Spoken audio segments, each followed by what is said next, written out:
Hi there, smart drivers, talking to you tonight about situational awareness. Where am I? What is going on? And how do I read traffic patterns and interpret the actions of individual road users to be a safer, smarter driver?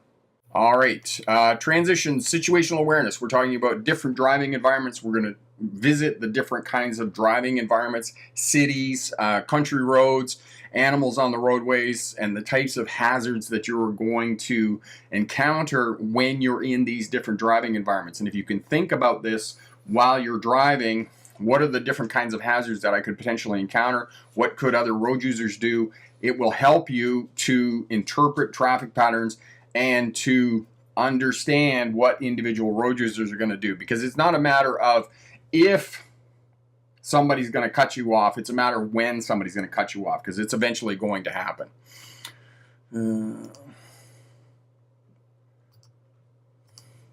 All right, for those of you new to Smart Drive Test, my name is Rick August. I was a truck driver in the 1990s, drove Greyhound and regional bus lines while I was going to university in Australia. Licensed commercial driving instructor in 1997, and I am actually, I took all the courses in Ontario. I was a licensed commercial driving instructor in the province of Ontario, Canada. I was also a driving instructor. I took the course in Victoria, Australia, and I also am a licensed driving instructor here in the province of British Columbia. So, I have a doctorate in legal history, graduated in 2006. My doctorate is in legal history, which is a study of policing, courts, and prisons, and my expertise is in policing as it relates to traffic. And if you want to know more about me, more about the YouTube channel and the online business, you can check that out. Check out my complete autobiography over at the Smart Drive Test website. All right, new shorts this week, talking about black ice. Where is it hiding? What are the conditions that create black ice? Those links are down in the description. Have a look at those. Great information about keeping yourself safe. And for those of you going to work early in the morning, this time of year, and there isn't any snow, but it has been cold overnight. There has been moisture. Today, for example, there's melting snow. There's lots of water on the roadways and those types of things. With the temperature going down below freezing overnight, these are perfect conditions for ice on the roadways. We don't call it black ice. Rob is here. Hello, my friend. Rob and I don't call it black ice because we've never seen black ice come out of a Pepsi machine or a Coke machine or a soda machine or whatever. It's just ice on the roadways. And you're also going to get ice on the roadways where there's little to no traffic. So overnight, there's little to no traffic. You're going to get up in the morning, you'll be driving along on that roadway, and there's a place where you're going to hit ice. So take note of that when you're driving. Priorities when driving. When do you need to pay attention? Because there are times that our attention wanes when we're driving. There's times that our attention is not at full capacity when we're driving. But definitely, for example, we're driving in the rain at night in the city, and there's lots of reflection of light and those types of things. We are dialed in. We are 100% paying attention. There's other times we're out on the interstate, traffic is light, we're cruising along, we're listening to CCR on the radio. There's times like that we're on cruise control. We don't have to pay attention as much because there's not as much traffic around, and there are fewer hazards on the interstate than there are in the city at night in the pouring rain and the light reflecting off and making it very difficult to see. So there's times we need to pay attention and there's times that we don't. And we come back to the basis of everything about smarter defensive driving. Manage space effectively around your vehicle, especially in front of your vehicle, because you can control space in front of your vehicle all the time. That is the only place of the four sides around your vehicle that you can always manage space around your vehicle. So what is the traffic around you and what are the roads that we're on? If you're in an industrial area, for example, in San Francisco, or you're in an industrial area in Chicago, Illinois, there's going to be lots of truck traffic and you're going to have to deal with truck traffic.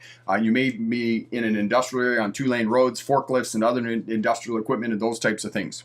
Do I simply need calm awareness and be monitoring the situation, or I need to be on yellow or red alert when I'm driving? Smarter defensive driving, social driving. This is the problem that you are dealing with every day. People are going to cut you off, not come to a complete stop at stop sign intersections. They're going to speed. They're going to follow too close. And on and on and on. And as well, drivers who are participating in social driving are reactionary and retaliatory. They follow too close, therefore they're hoping on a wing and a prayer that they can react in time And if you do something wrong, they're going to tell you unequivocally that you're a bonehead, and they're probably going to give you the finger. All right? Space management, observation, speed management, and communication. These are the tools that you have to make yourself a safer, smarter driver on the highway, on the roadway, in the cities, all other places. All right, so smarter defensive driving. This is the tools that you can put in your toolkit and you can use to make yourself safer on the roadways. All right, mapping intersections and tracking road users. You have to take note of where intersections are, look at the signs, and map and track road users at the intersection, because 40%, more than 40%, 42% of crashes in North America happen at intersections. It's the same thing about space management. The most reported crash in North America, even more so than windshield damage, is rear end crashes. People are following too close. Drivers are following too close. Same thing, not mapping and tracking road users at intersections. Are you alert to what's going on? And intersections just aren't conventional intersections that have stop signs, yield signs, and traffic lights. They're also intersections where the roadway meets with a laneway into a Wendy's, a McDonald's, into a service shop, into a mall, and those types of things. So look for your intersections and identify the intersections, map and track road users. Are you sitting in traffic? Are you driving on a highway and trying to pass another vehicle?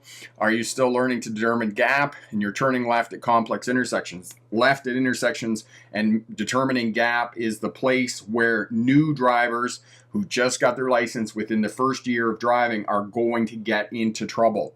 Okay, different driving environments are going to require different levels of situational awareness. And these are the different driving environments. Residential roads. What are we dealing with in residential roads? We're dealing with parks. We're dealing with suburban housing.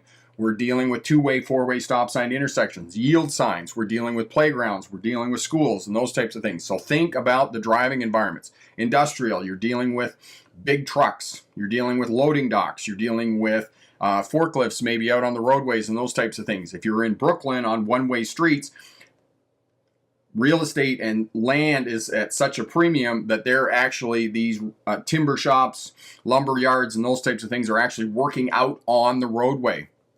Okay, parks and schools. If you're driving down the road and all of a sudden you look over out of the window, the passenger side window, and you see a large open green space, that could be a park or a school. That's going to give you a landmark that's the kind of driving environment that you're in, okay?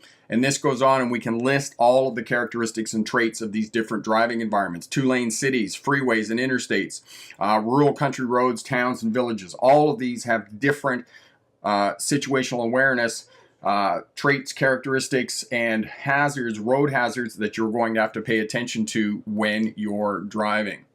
Experiential, where to focus, develop habits that will protect us, okay? Every time you change direction of the vehicle, shoulder check, signal. It's that simple. Don't make it more complicated than it is. Reversing, going forward, signaling, okay? Because we want to back up. Underneath, space management as the foundation of smarter defensive driving is having a backup. Yes, we observed. Yes, we thought that no one was around us, but we made a mistake because we were tired. So therefore, you're going to communicate effectively with other drivers what you're doing. You're going to signal every time you change directions of the vehicle, which will make you a safer, smarter driver. Okay, young drivers, those just getting their license, are dealing with the 4Ds, drinking, driving, and dating, and distracted driving. And we have so many distractions in our life in this day and age, okay? Drinking, this is new, okay? And now, with the legalization of marijuana in many, many places, this is another thing that you're going to be dealing with as a young person. You got your license, you're driving, you have a car, okay? You're dating, okay? Hormones are going crazy. And then distractions. So we have the 4Ds. Communication and observation all tie into situational awareness. Experiential, a few years ago, it was longer than a few years ago because you can see there the subscriber count on the poll is 45,000 subscribers. So that was a bit ago. So new drivers are at high risk. Why? Most people believe it's because of experience. But you can get experience through training, okay? Putting in place the tools of the smarter defensive driving, all right? Communication, observation, speed management, space management, which is the most important in controlling that space in front of your vehicle, stopping one vehicle length back from the traffic in front of you. All of this will keep you safe as a new driver. Good luck on your road test, and remember, pick the best answer, not necessarily the right answer. Marion had a question I didn't answer during the week because I knew she'd be here on the live stream, so I can answer the question now about going into a skid. And I was happy that Marion asked this question because it helps me to be a better teacher, and maybe what I'm saying or the information that I'm giving you is not worded correctly. So when you go into a skid, what's going to happen is, depending on which direction you're going in a skid, so say for example, you're going around a curve that goes to the right. If you go around the curve to the right and you lose traction on that curve, what's going to happen is the back end's going to kick this way. It's going to go in the direction of the curve. A locked or spinning wheel is always going to lead. So what that means is it's going to come around to the front. All right. So when I say steer in the direction you want the vehicle to go, now the vehicle is going sideways down the roadway. You're looking this way and you want to go that way. And that's what I mean by getting into a skid and looking in the direction you want to go. And there was some misunderstanding about what I was saying about holding the steering wheel straight. No, you have to steer the steering wheel in the direction you want the vehicle to go. And what happens is that when you counter steer, because the back end's coming this way and you want to steer that way to get the front end back around this way, oftentimes what happens is you lose control because the speed of the vehicle is too high. And consequently, or subsequently, what happens is that when you steer the front of the vehicle this way and it comes back this way, the back end kicks out the other way, and then you have to steer back this way. And it's going to take a couple of times for that to happen before you get the vehicle corrected again. And so this is the reason I say you got to steer like a crazy person, because you're going to have to steer the steering wheel in that direction, and then you're going to have to steer it back in that direction because the vehicle is going to overcorrect because you're going too fast. If you're lucky and you maintain traction, there was another time I was coming back from Calgary and I don't know what happened. I didn't get it on dash cam, so I can't revisit what happened. I'm driving down what I thought was a 4-lane highway. It was past Banff at the park there, the national park, and then it goes to 3 lanes with kind of passing lanes and an oncoming lane. And I looked up and all of a sudden there's a car in my lane coming right at me, and I'm beside a tractor trailer. And I didn't touch the brakes, but I just took the steering wheel and pulled it over to the right to try and get away from the vehicle that was right in front of me. And I was like, if this thing breaks traction, if the buggy breaks traction, I'm in real trouble. And fortunately it held and didn't break traction, because had it break traction, it would have kicked out this way and I would have been going down the road sideways, and I probably would have hit the car that was coming straight at me, and it just would have been disaster. Because the car was coming back from Calgary. The car was full of wine. The car was full of tools, and just would have been a yard sale out on the highway there. So that's what you need to do if you get into a skid. You steer the vehicle in the direction you want to go. So if you're going around a curve this way, the back end's going to kick that way. You want to go that way. So you're steering the steering wheel that way. And then it's going to overcorrect and it's going to come back the other way and it's going to swing around. So, no, Marion, you don't continue to drive straight. You drive in the direction you want to go, which is you want the vehicle to go straight down the road. So if the back end's kicking out to the right, my right, your left, you want to steer in that direction. Same thing. If it goes around the other way, you want to steer you still want to steer in that direction. It's coming back, but you want to get the front end to go in that way. Okay. Rather, it's going this way. You want this way. So now you're going to steer back the other way, and you're going to have to steer like a crazy person. Okay. Ryan is here. Hello from Regina. And is there an advantage of manual transmission driving in the wintertime? Ryan, there is absolutely a advantage of driving a manual transmission in the wintertime. One of the advantages, and this can be corrected by a simple technique, in the wintertime when you're driving manual transmission and you push in the clutch, you have completely disconnected the drivetrain So there's no power going to the wheels at all. In an automatic transmission, when you take your foot off the accelerator and push on the brake, you still have residual power going through to the wheels, and it's kind of pushing you forward. It's not a lot, but it's enough that if it's slippery, you could potentially lose traction when you're braking in an automatic transmission. Now, the technique to overcome that is to simply push the gear selector. Now, I know that we have push button cars now with automatic transmissions, but if you have a console shift or a column shift, you can simply push it into neutral, and that will completely disconnect the engine from the drivetrain, and you won't have any more residual power, and it will give you more control when you're braking in the wintertime. That's one of the things you can do. All right. And the other piece about it is that you just have more control. If you get in deep snow in a manual transmission, you can put it into second gear and take off, and you will gain traction in a manual car. Personally, I like a manual car much better than an automatic car in the wintertime. However, saying that, all vehicles in this day and age are front-wheel drive, all-wheel drive, or four-wheel drive. There are very few rear-wheel drive vehicles left or manufactured by different brands of cars. So you're going to have good traction regardless going forward. It's the braking that tends to get people into trouble. All right. Francis, what's the easiest way to learn how to drive on the freeway? I already have my license, but I haven't been properly taught how to merge and how to safely drive on it. I'm in California, by the way. Okay, Francis, there's a number of videos here. How to merge. Corey will put those up for you, the playlist on that. There's also some freeway driving tips. The freeway driving tips video that I did, I was on the 401 in Toronto, Ontario, Canada, which is the second busiest commercial highway in North America. So it's comparable to the freeways and interstates that you're going to be dealing with there in California. Merging, okay, when you're coming out on the on-ramp, pick your spot on the highway. Do not stop on the on-ramp. Okay, do not. Pick your spot, aim for your spot, get the vehicle up to speed, and merge. Now, the question I get repeatedly over the years, what if other traffic won't let me in? Okay, if it's crawling along and it's 20, 30 miles an hour on the freeway, do 20, 30 miles an hour, get out on the acceleration lane, have your signal on, and then if they won't let you in, crowd that left side of the acceleration lane. And the reason you leave your signal on and crowd that left side is eventually somebody on the freeway is going to, oh my God, that person's coming over, and they're going to make space for you and let you in. Eventually somebody will let you in, okay? It's one of those things that you need to trust, okay? It's like doing a hockey stop. For if you ever played hockey or tried to do a hockey stop, you have to trust that somebody's going to let you in. And if you got your signal on, you're crowding the left side of the lane, somebody eventually will let you in, all right? Rob is here. Hello, my friend.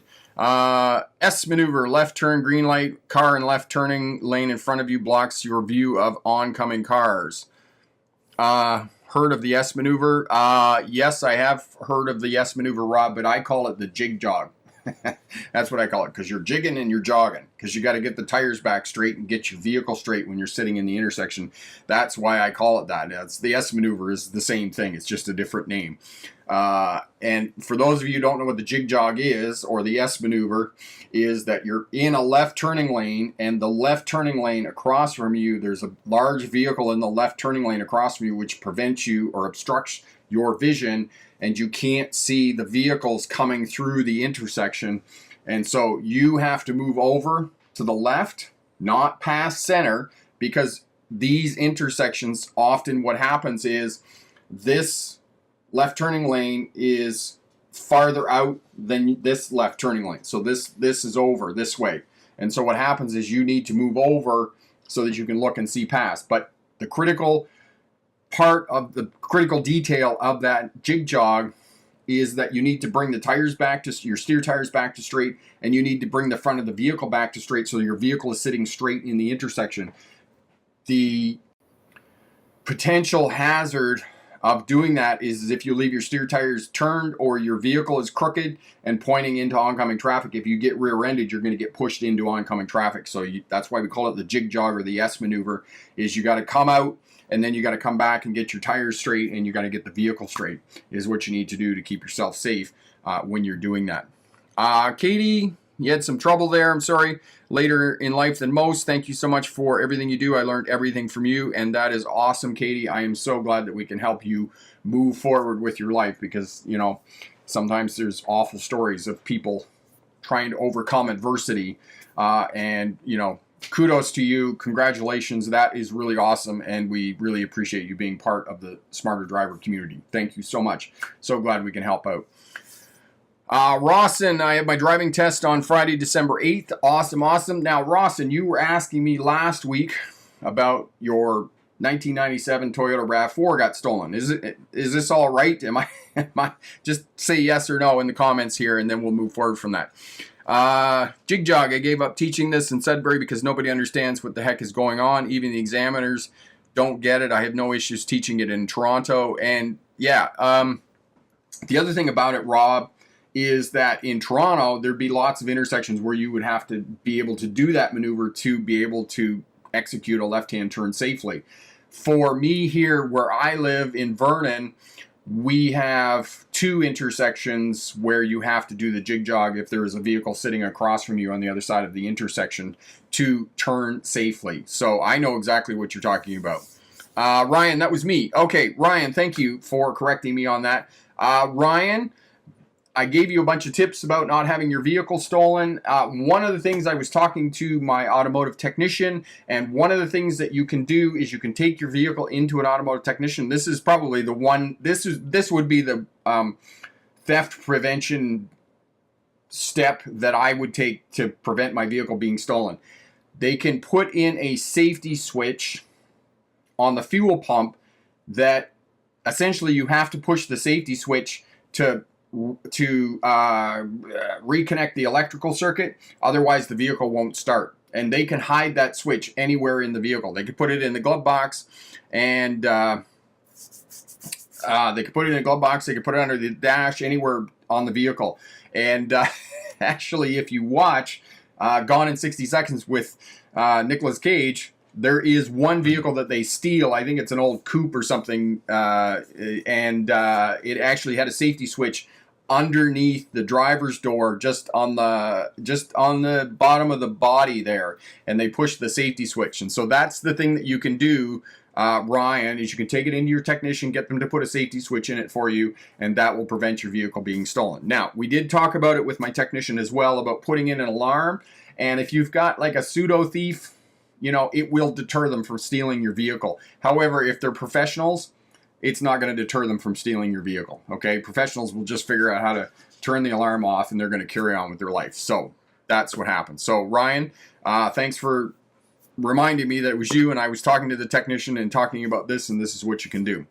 Okay, Jackson, my driving lesson is being postponed, but it's on December 16th. Awesome, you're going to move forward. Okay, and Brian, you were asking me about truck drivers to stay safe while working. Okay, the first thing you need to do as a truck driver to stay safe, wear gloves when you're outside the truck. Okay, gloves off in the truck, gloves on when you're outside the truck, trying to unhook trailers, wind landing gear, those types of things. This is the most important thing. It'll prevent dirt in the vehicle. It just protects your hands. You don't get grease in the vehicle and dirt and that kind of crap. And metal shaving, slivers, those types of things, nothing like that hurts. Pinching your fingers, your thumbs, those types of things. So wear gloves outside of the truck. Climb on the truck. Climb off the truck. Okay? Do not jump on and off the truck. That's the quickest way to hurt yourself. And I see so many drivers. The other thing, getting in and out of the truck. Okay? 3 points of contact. And when you get out of the truck, ass out first. Grab a hold of the steering wheel, your butt out the door. And actually, there's a video here. Corey will show you that. 3 points of contact in the truck. Ass out first. Climb out of the truck. 3 points of contact. Climb in the truck. The number of truck drivers that I see that walk in and out of a semi-truck is incredibly dangerous. Okay? If you're unsure of anything that's going to hurt you or might hurt you when you're working, ask somebody else. Call dispatch, ask them, those types of things. All of this will keep you safe when you're working in and around trucks. Okay, if you're working around the truck, you're unhooking a trailer, you're dropping a trailer, you're picking up a trailer and switching it with another driver, and you're on the roadway, okay, always stay close to the truck because if there's other vehicles going around you and those types of things, okay, you need to stay close to the truck, so they're going to give you a bit of a wide berth. I did work with a guy years ago. I don't know what he was doing. I know what he was doing. He was probably under the truck adjusting the manual slack adjusters, because that's what we did in the old days, 1970s and before. And he was in the truck stop, had his legs hanging out from underneath the truck, and another truck driver came along and ran over his legs in the truck stop. Yeah, so put your whole body under the truck. That way you're not going to get run over, okay? Omar, I got my license recently, but I'm scared driving on the highway. What should I do? Okay, so Omar, tips for overcoming anxiety when you're driving on the highways. Go out earlier in the morning, go out later in the night when traffic is low, and as well, if there's somebody that you trust that has experience driving on highways, go with them, okay? They can give you some tips and some feedback when you're driving on highways and those types of things. As well, manage space in front of your vehicle. Have that 3 to 4 second following distance. And if you're merging onto a highway or a freeway, okay, pick your spot. When you're coming out on the on-ramp, you pick your spot, you aim for that spot, all right? Because other people on the freeway or highway may help you out, but they're not required to help you out, okay? So don't count on that, okay? You got to find your spot and get out on the freeway safely. All right, Marion says, have a high-vis safety vest on while outside the truck. Yes, although I'm not convinced that high-vis wear will protect you. I've worked with lots of guys over the years, and we've had high-vis vests for 25 years now. And another guy that I worked for in the truck driving school, he was working in a pickup truck. The concrete truck, they were on a construction site. The concrete truck was backing up with the beeper. Beep, beep, beep, beep. You can't not hear those things. All right? He was doing something in the back of the pickup truck. The cement truck sideswiped the pickup truck, and he broke his back. And he was wearing a high-vis vest in the daytime with a backup beeper on the concrete truck. So, situational awareness is what we're talking about tonight in different driving environments and those types of things. Situational awareness on a construction site. All right? There's a concrete truck that's backing up. I'm taking note. I know that I'm digging in the back of the truck looking for the tool that dropped down here and I can't find my 10 millimeter socket. However, I am taking note that I hear a vehicle backing up. I don't know what it is, but I'm going to look over there and I'm going to say, oh, wait, the concrete cement truck is backing up. They don't have a spotter.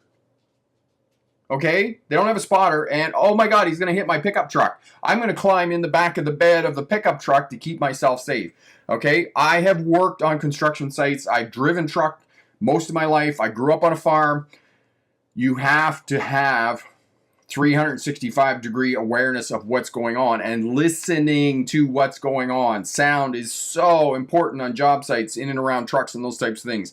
High-vis jackets will help, but they're not going to keep you safe. Okay, you need the situational awareness of what's going on when you're working, when you're driving truck, when you're driving vehicles, those types of things, okay? Now, Marion, I do apologize. I got a little thing, it's a little pet peeve about me. I hate high-vis vests. I hate them. I don't like them, okay? Because I'm smart enough that no high-vis vest is going to keep me safe, okay? Because I know that there's dumb people out there, just like there's dumb drivers out there that are doing everything in their power to upset me when I'm driving. Okay? So I need the situational awareness. I need everything that I have in my power, my tools, my toolkit of yellow alert, being safe, watching what other people are doing. No high-vis vest is going to keep me safe. Now, that little pet peeve of mine of high-vis vests is going to... has gotten me in trouble. When I went back driving truck in 2016, I was in the Pacific Coast warehouse in Vancouver. And I went in there, and I didn't have a high-vis vest. Not the CSA approved one. So I have a yellow bicycle jacket with reflective stripes on it. I was wearing my yellow reflective vest on it. And then, of course, we have the people in our world who have a little bit of power. Ooh, little bitty power. Ooh, I got some power. I'm going to make your life miserable. So I'm walking around in the warehouse, and I'm going into the lunchroom and the coffee shop and those types of things. And of course, I got my yellow bicycle jacket on, and the guy with the little bitty power comes over and he's like, "You're not wearing a safety vest. You need to have an SAE 4123 paragraph 4 safety vest." And I'm like, "What? You can't see me? I'm not doing myself any favors, okay?" And I'm not doing myself any favors. And he's like, "You can't be in here without the CSA approved safety vest, blah, blah, blah." And I'm like, "Okay, whatever. I'll go and sit in the lunchroom." And so I went to the lunchroom, and then I came back out because I forgot something in the truck, and I was walking through the warehouse. And he comes over, and he like thrusts this safety vest at me. So I put it on over my yellow bicycle jacket with reflective tape, and I'm like, "Oh, I feel so much safer now." I'm like, "Oh, I'm so glad you can see me." Yes, I was being an ass.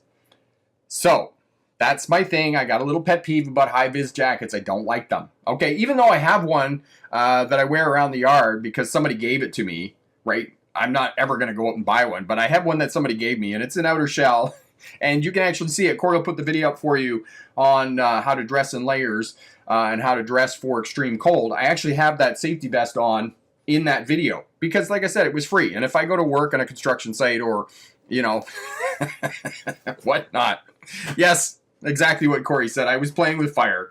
Yeah. My little pet peeves sometimes get me into trouble, but of course, you know, that's what happens. Yes, me being me. Rawson, I am doing well in the Ohio maneuverability test. If I spelled it wrong, no, that's okay, Rawson. Maneuverability is actually one, as far as I'm concerned, of all the words that I've had to learn how to spell, and I do French every morning on Duolingo. Maneuverability is probably one of the hardest words to learn how to spell. And then there's two spellings of it, right? There's the American spelling of maneuverability, and then there's the British spelling of maneuverability, and they're different. So yeah, totally give you that. Awesome there. All right, so yes, high-vis jackets, safety boots.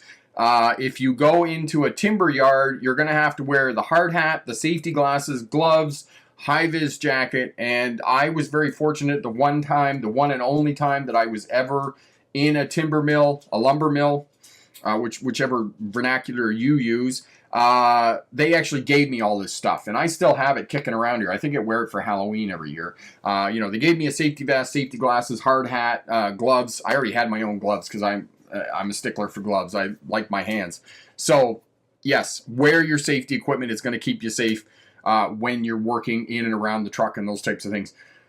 The other piece that I can say about keeping yourself safe when you're driving truck is there are places, yeah, Rob, maneuver, Canadian spelling, that's a good one, maneuver. We're going to do a maneuver. Yeah, I could have a lot of fun with students with that that spelling. The other thing that you might have to do driving truck, and I hope that you don't, I did work for hauling groceries a couple of times, and you have to use a pallet jack and pull all these pallets off the truck.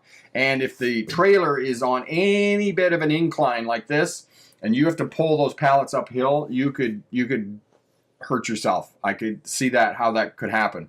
Most of the time, most places now, they have forklifts and those types of things, but you know, I have had it a couple of times. That was another time I lost my cool driving truck because they're driving around in this warehouse on fork trucks, and they said to me, "You got to pull all the stuff off on a pallet jack." And then not only did I pull the stuff off the back of the truck with a pallet jack, the guy on the little forklift went over to the shelf, grabbed a half a pallet, and he said, "You have to break those pallets down because they're cookies, and so they're floor to ceiling in the back of the semi-truck, but they won't fit on their racks. So they have to, the top 4 layers of the pallet have to come off." So he brings half this pallet over, and he's like, "Oh, you need to take that off that pallet and throw it on that pallet." And I lost my cool because I'm not making any money for unloading this truck because I get paid by the mile, and this person's running around on their forklift making $20, $25 an hour, whatever it was. And I was just like, I just went in the office and I said, you need to sign my bill. I said, I'm done. The stuff's on the dock. It's yours. And I left. So of all the things that I hauled driving truck, I hauled garbage trailers, vans, reefers, flat decks, strap loads down, pulled tarps, those types of things. But let me tell you, groceries was one thing I would not haul. I just, after those, I had that experience a couple of times where like, oh, you got to break the pallets down. You got to pull them off the truck with a pallet jack, and then you got to break them down. I'm like, no, I don't do that. I don't work for free. So, yeah. Mallory, I'm sorry to hear that you are in the hospital, my friend. Get better. Godspeed. All that stuff. We're sending you our love and sending you good energy to get well, my friend. Marion, that's what I thought. You don't have to unpack the pallets. Wow. Not as a rule, Marion, but there are a few places that you do have to unpack. You do have to break the pallets down because they're too high when they put them in the semi-truck because it's volume, not weight, right? But they won't fit on their racks in the warehouse. So that's what you need to do. All right. Mallory, yesterday an hour west of Halifax, a truck jackknifed on the highway in bad weather. Yeah, and we have that kind of weather right now with what's going on everywhere in terms of, you know, the beginning of winter, and people, truck drivers included, professional drivers and whatnot, need to adjust their speed, their space, and know that curves, corners, and turns, when the roadways are slippery, this is when you're going to get into trouble. So you need to slow down and drive for the conditions of the roadway. Rawson, can a pickup truck drive well in the snow? Rawson, it can. Most pickup trucks now in this day and age are all four-wheel drive, right? The other piece, if you do have an older pickup truck that's not four-wheel drive, you know, get a couple of sandbags and put 200 or 300 pounds of sand in the back of it to get traction. And then as well, make sure that you have good tires on your vehicle, right? Somebody's looking at me and wants out. Rob, I recently applied for a job as a city transit bus driver. Not sure if I'd like it, though, if hired. Totally different driving environment. Guess. Rob, I don't know what the work is like right now, but I will tell you this. Do you know what a split shift is? Because if you go to work for the transit company, you're going to work a split shift where you go in the morning and you work for 4 hours. You go home for 2 or 3 hours, and then you come back for 4 hours. That was the breaking point. That was the deciding factor for me that I did not want to be a transit bus driver, ever. Because when I go to work, I do my work, and I go home. I don't do some work, go home, and then come back. I don't do that, okay? That just doesn't compute in my head. I do some work, and then I go home, and I'm all done, right? I drink a couple of beers, and I watch telly, and I go to bed, or do whatever else I do. Yeah. That's what split shifts are for transit companies. So if you don't know what it is, I would inquire about that before you start working for them, because that's one of the things that is notorious amongst transit bus drivers. Okay, that was a new one. He was whining at the door. So yeah, split shifts. So know that if you go to work for a transit company, it's going to be split shifts. You're going to go in the morning when it's busy, and then you're going to come back. They're going to send you home, and then you're going to come back in the afternoon for the rest of the split shift. Epic, my friend, when you look at a driver's manual from Jersey, they tell you to hit something that is stationary when you are about to hit crash. I wonder what's the point of that scenario. The reason they tell you that, Epic, the thinking behind that is because the stationary object is not moving, so therefore you don't have combined speeds. Okay, you don't have one thing coming into the other thing, like hitting another car that's coming towards you. So you don't have that combined speed. This is the reason they're talking about a stationary object. Now, saying that, as I talk about in the winter driving videos, is that try and hit something soft. Don't hit a boulder. Don't hit a tree that's more than, well, don't hit any trees. Try to hit shrubbery. Try to hit a fence. Try to hit a hedge. Something that is going to give when you hit it, all right? Because you want to try and minimize the damage. The other thing is if you get into a crash, you want to try and reduce the speed as much as possible. You want to try and not hit it straight on. You want to try and hit it on a bit of an angle or whatnot, or those types of things, okay? So there's a lot of things going on in a short amount of time, all right?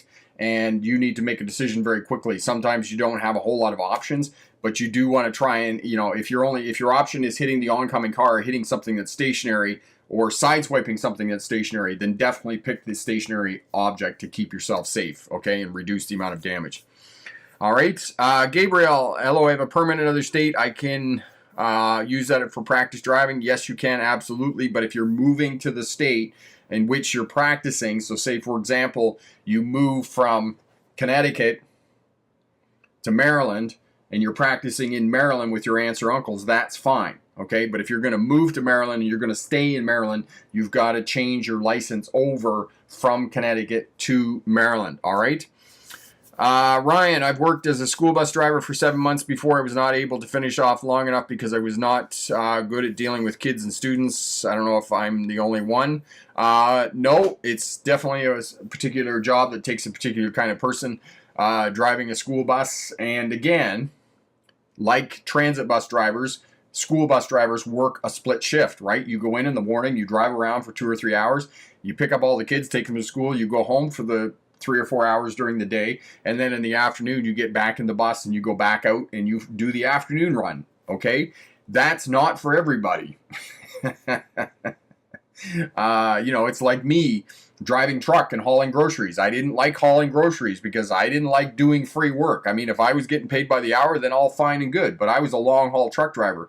If the wheels weren't turning, I wasn't earning, right? It's that simple. So I need to get paid for the work. But I would more than happily haul groceries and break skids down if I was making $20 or $30 an hour. So there you go. Rocky, thank you for that. Yes, I do have one of the Smart Drive Test websites, t-shirts. So I got one. Yeah, so there we go. There's my tagline. And remember, pick the best answer, not necessarily the right answer. And then on the back is, there we go, my logo, Smart Drive Test. So those are available underneath the videos. You can find the merch shelf there. So thank you for that. Nature and science. Do auto mechanics make better salaries versus construction supervisors? Nature mechanics, automotive technicians. My brother has an automotive shop. He has 3 technicians working for him, and he is paying the technicians $35 an hour. I know that for a fact because he just told me that the other day. So $35 an hour.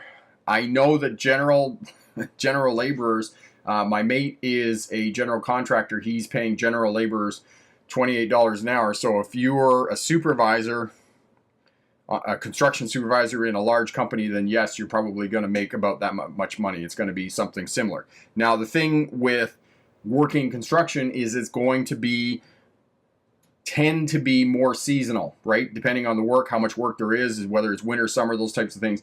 Now, if you're working as an automotive technician, awesome. Thank you, Rob. Thank you for that. Yeah, so your work is going to be steadier. Okay, you're going to have work all year round as an automotive technician. So bus drivers, yes. So if you want to be a bus driver, want to be a truck driver, transit bus drivers. The thing about being a bus driver, there's different kinds of work that you can do. It's not just transit bus, school bus. You can also drive for charities, driving seniors around, churches and those types of things, lots of that kind of work. Again, that kind of work tends to be seasonal, and it tends to be sporadic. It's not full-time on kind of work, those types of things, right? So, yeah. And coaches, so you can do tours. For example, I worked tour bus when I was in Australia for a very short period of time. I didn't like it because it didn't really fit into my schedule at school. Drove tour buses down to the Ferry Penguins, and there were a couple other runs too, but just the Ferry Penguins, and that was enough for me for tour coaches. You got to be a kind of, again, it's that kind of work. You got to determine whether you want to do it or not. So going back to being a truck driver, lots of different kinds of truck drivers. So the three big categories of truck drivers: long haul, where you're gone for a couple, 3 weeks at a time. And then there's regional, where you're gone for 1 or 2 days at a time. And then there's local work. Now, of course, the pay with long haul truck drivers is going to be the most, right? Some long haul truck drivers are making anywhere from $70,000 to $100,000 a year now, especially if you're running flat deck, right? Because these flat deck drivers, you got to do some work, right? You got to strap down loads, you got to put tarps on, pull them off, put them on. You got to have a little bit of knowledge about all of that. So you're going to make a lot more money running flat deck. Now, running local, you're not going to make as much money. So think about that. You know, check into different companies. I mean, everybody has a website now. And, you know, decide whether you want to work for the company too, right? I mean, there was 2016 when I went back, there was a company in Kelowna. I went down and walked into the shop, the offices, the people that work there, and I was just like, yeah, I can't work here. I can't work here. So there we go. So you need to do a bit of work and research about what you want to do and where you want to work. All right. Epic, since I spoke with someone who has taken the province of Ontario road test, they had to log 400 series highways for the next level. I wonder if you can use that log for American interstate highways. Yeah, Epic. Ontario is a little bit different. The 400 series highways, the 401, the 407, and a couple other ones, you can only drive on those with a driving instructor when you have your learner's license, when you have your learner's permit. So this is one of the things that's different about the province of Ontario that is different from other places. And the GDL, the graduated driver's license for new drivers, has a wide degree of variance, okay, about what the restrictions are. For the most part, for GDLs and GLPs, which are the same thing, right? It's a graduated licensing program. Restrictions on cell phone uses, time of day that drivers can drive, blood alcohol. You can't have any blood alcohol. Limiting of passengers in the vehicle. And there's one more restriction that I'm missing. Time of day. I think I said time of day. Okay, but there's 5, and I just can't remember the other one. I know I'm missing one. So time of day, restriction on passengers, 0 blood alcohol, no cell phones, and yeah, passengers are restricted to immediate family. Now, it's going to depend on what state you're in, what province you're in, that is going to determine what the conditions are of GLPs, GDLs. Oh, the other restriction is that you have less points, okay? So a normal driver, not a normal driver, a driver with a full license is going to have 15 points, okay, before you're in trouble with the licensing agency and you lose your license. With a new driver on a GDL in the novice phase, you don't have any points on a learner's license, and you have fewer points in the novice phase, so you could lose your license earlier. Yes, Marion, amount of passengers in the vehicle, usually limited to 2, unless it is immediate family, mom, dad, grandpa, grandma, and siblings. Okay, it has to be immediate family for the GLP to have those in the vehicle. Trucking industry, Ryan, the pay is actually good in the trucking industry right now, and there are jobs abound. Okay, so especially if you want to do long haul work, but you know, you got to do a bit of work. You know, you just got to get some experience to be able to get into the regional and local work to be able to drive truck. Could you just put Smart Drive Test on the front of the shirt over left side? Marion, I could definitely do that. And what I'm thinking, Marion, is for the shirts, I could get some nice golf shirts and then just put my logo on the front instead of the t-shirts with the sayings and those types of things on. So that's another option, definitely, and definitely have to look into that. I'm bringing on more staff because there's only so much I can do. And, you know, I've got my professional clients who, you know, air brakes and CDL stuff and lawyers and whatnot. So I've got a lot of other work that I'm working on as well. But yes, we can definitely do that and get some nice shirts and whatnot, and just like have the logo on the front, which would be really nice. And I will consult with counsel and move that forward. So situational awareness, let's talk a little bit more about situational awareness. We were definitely talking about that with staying safe when you're driving truck, working on construction sites, being in warehouses around industrial equipment and those types of things, right? There's all kinds of safety protocols. all kinds of safety courses you have to take with logbooks, how long you can drive. If you're working with hazardous materials, you have to have TDG, which is Transportation of Dangerous Goods. Logbook courses, which is about fatigue and not driving over logbook hours to try and keep drivers safe on the roadways. All of this is in place. And then specialty courses. If you're working in the oil fields, you're going to need an H2S course, right? Whatnot.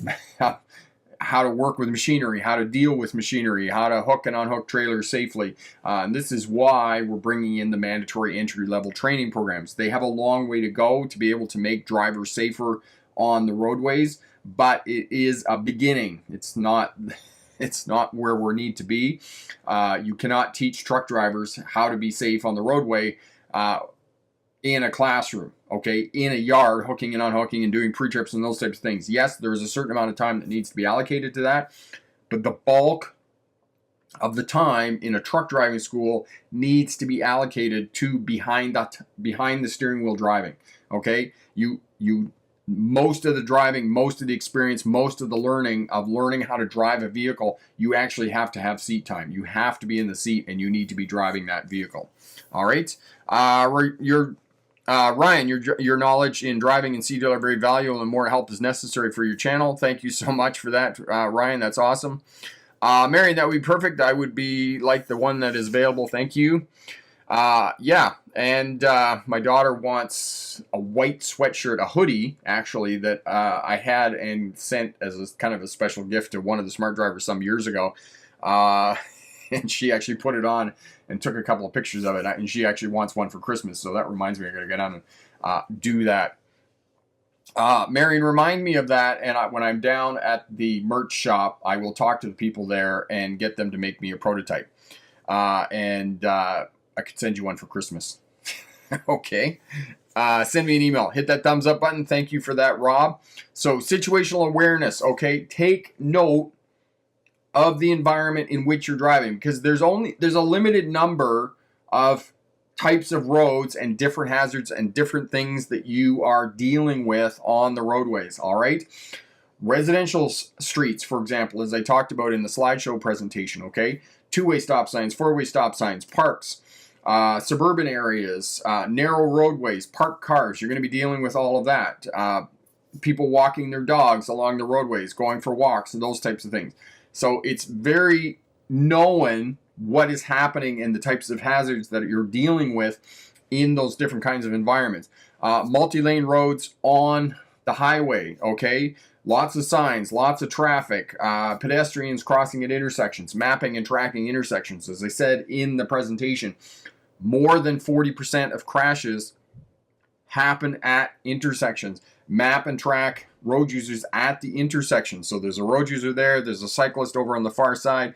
Where are they going? What is their trajectory? And is that trajectory of that road user going to cross your path of travel? Because we want to emphasize that it's not you and other vehicles on the roadway that you're dealing with. You're dealing with other road users, pedestrians, cyclists, kids on skateboards, kids on e-scooters. You're now dealing with people with mobility challenges in wheelchairs and other assistant devices. So, for example, the little three-wheel scooters that people who have mobility challenges are driving in the bicycle lane going up and down the roadways in our cities. This is another thing that we're dealing with.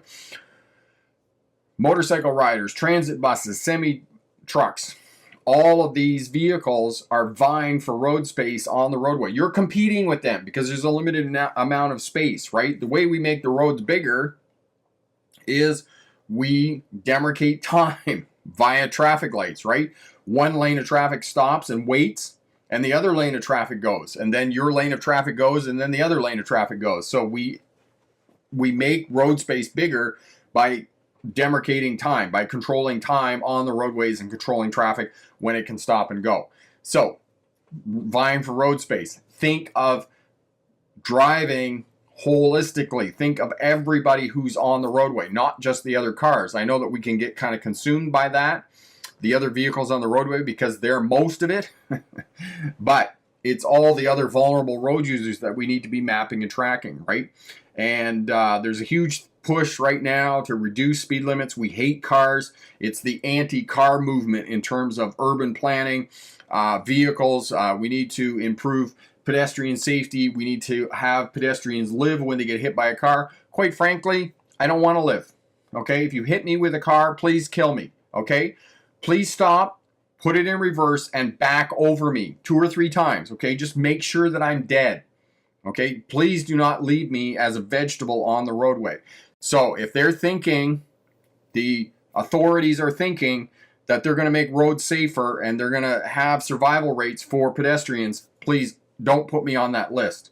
All right, I want to be killed. All right, and that may sound a bit tragic, but unfortunately I don't want to be convalescing, because getting hit as a pedestrian by a car is probably one of the most horrible injuries that you can sustain. All right, Chase, tips on maneuvering. I need help so bad. Maneuvering. Chase, are you in Ohio, my friend? Are you doing the Ohio maneuverability test? Marion, had someone hoot at me today because I was waiting for a car that decided to turn left. His indicator was off, so I waited to see what he was doing. Apparently, the guy behind me didn't like that.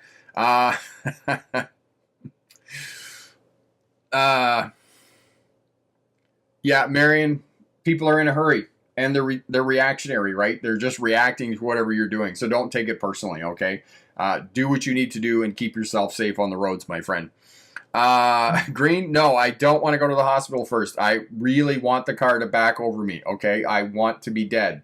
I do not want to convalesce from a shattered pelvis, broken knees, legs, those types of things. No, I really don't. I really, really don't. Epic, here's another thing that you need to know while driving on the highways. There are left entrances and exits that can be seen through the United States, and some them being used in the Northeast. Yes, this is the other piece. And we have a truck weigh scale here just north of town, and the trucks come in from the left side. So know that, that as Epic just said, there are entrances to the freeway that will come in on the left side, even though we drive on the right. So know that and take note of that in the driving environment where you're driving, and have situational awareness about that in terms of the intersections. Rob says he totally agrees. Please, if you're going to run over me, make it count. Yes, please make it count. Absolutely. Good presentation. Thank you for that, Ryan. And yes, hang on. He's right here, and he was bugging me, and I had to leave to let him out so we can see him. Come here. Come here. Come and see your fans. Come and see your fans. There's your fans. Hello. Hello. This is Striker. He's the smart Frenchie dog, and he's the one who was at the door making noise. And now he wants to have a nap because he went outside. He policed the backyard, and he's done his job, and now I'm tired, and I'm going to go and have a nap. And I'm just going to fall asleep right here while I'm looking at you, okay?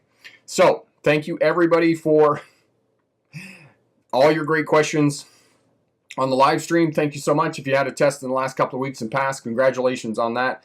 And if you have a test coming up in the next week or so, good luck on that. If you have any questions at all, drop us a note down in the comments. We'll do our best to help you out, send you a video, give you the information you need to be successful. And remember, pick the best answer, not necessarily the right answer. Have a great night.